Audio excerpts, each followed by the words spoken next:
नमस्कार साथियों, आप सभी का स्वागत है हमारे YouTube चैनल पे। देखिए, हमने पिछले के पार्ट्सों में टेंस के मैंने आपको सारे पार्ट्स बता दिए, प्रेजेंट के, पास्ट के। आज मैं आपको फ्यूचर टेंस के बारे में डिस्कशन करेंगे। फ्यूचर टेंस के बारे में हम लोग क्या करेंगे, डिस्कशन करेंगे।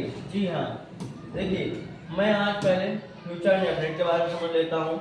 आज फ्यूचर इंडेफिनिट का मतलब क्या होता है। फ्यूचर इंडेफिनिट मतलब इसकी जो पहचान होगी क्या होगी, गा गी गे। सेंटेंस के लास्ट में गा गी गे आएगा। और इसमें मैंने आपको सेम स्ट्रक्चर एक बता रखा है। और हेल्पिंग वर्ब मैंने पिछले के पार्ट में बताया कि हेल्पिंग वर्ब फ्यूचर में इंडेफिनिट में विल ऑब्लिक शैल होती है और इसमें वर्ब की फर्स्ट फॉर्म होती है।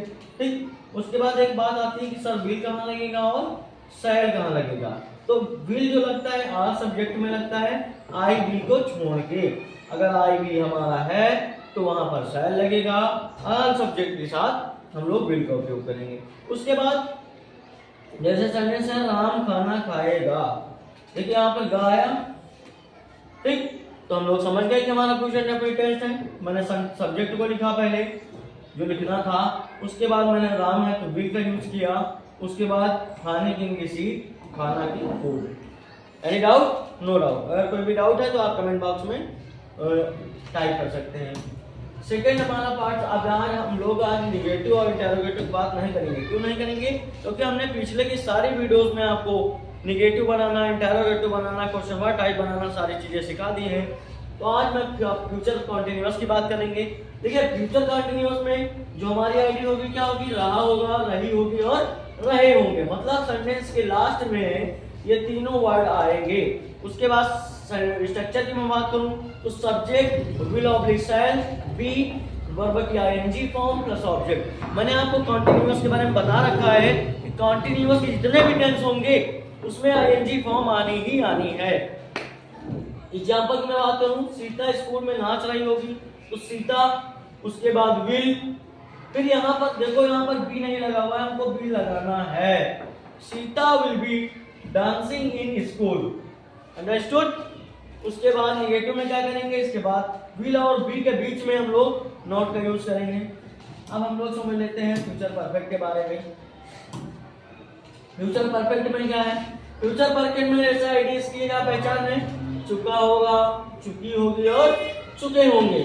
इसके स्ट्रक्चर के बारे में बात करूं, देखिए सब्जेक्ट सब में रहता है, हेल्पिंग वर्ब सब में रहती है, लेकिन क्या होता है, हेल्पिंग वर्ब चेंजिंग होती है। क्या होती है दोस्तों? हेल्पिंग वर्ब चेंजिंग होती है। इसमें will oblique shell plus have है। ठीक, परफेक्ट में हैव। और हमने एक चीज और बता रखी कि परफेक्ट में टेंस चाहे जो भी हो उसमें हमारी वर्ब की थर्ड फॉर्म ही लगती है। परफेक्ट का अगर कोई भी टेंस है तो उसमें वर्ब की थर्ड फॉर्म लगनी ही लगनी है। ठीक है, उसके बाद मैं एग्जांपल की बात करूं, राम रामायण पढ़ चुका होगा। राम रामायण पढ़ चुका होगा, हमको कुछ नहीं देखना है, पहले हम लोगों ने ये देख लिया। ये क्या है, चुका होगा है, मतलब हमारा टेंस फ्यूचर परफेक्ट है। तो हम समझ गए कि हमको विल ऑब्लिक शैल लगाना है।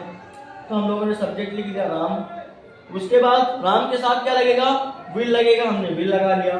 फिर हैव लगाया, फिर रीड पढ़ने की होती है रीड, लेकिन रीड की थर्ड फॉर्म क्या होती है, रीड, रेड, रेड। अगर आपसे कोई सुन रहा है तो आप क्या बताएंगे, रीड, रेड, रेड।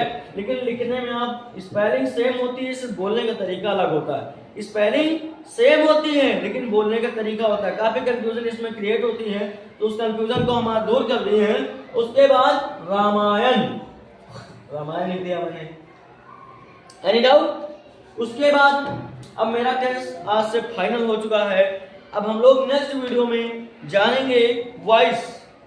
बहुत अभी हमारे कमेंट बॉक्स में कुछ आए हुए हैं कि सर वॉइस पढ़ा दीजिए, तो मैंने वॉइस पढ़ाता, बट पहले तो वॉइस पढ़ने के लिए आपको टेंस आना चाहिए, इसीलिए मैंने आपका इसके टॉपिक को स्टार्ट किया। अब मैं आप लोगों को इस टेंस की प्रैक्टिस करा देता हूँ पूरे 4-5 एग्जाम्पल को लेके। जैसे मैं लिख दूं, राम स्कूल में पढ़ाई कर रहा होगा।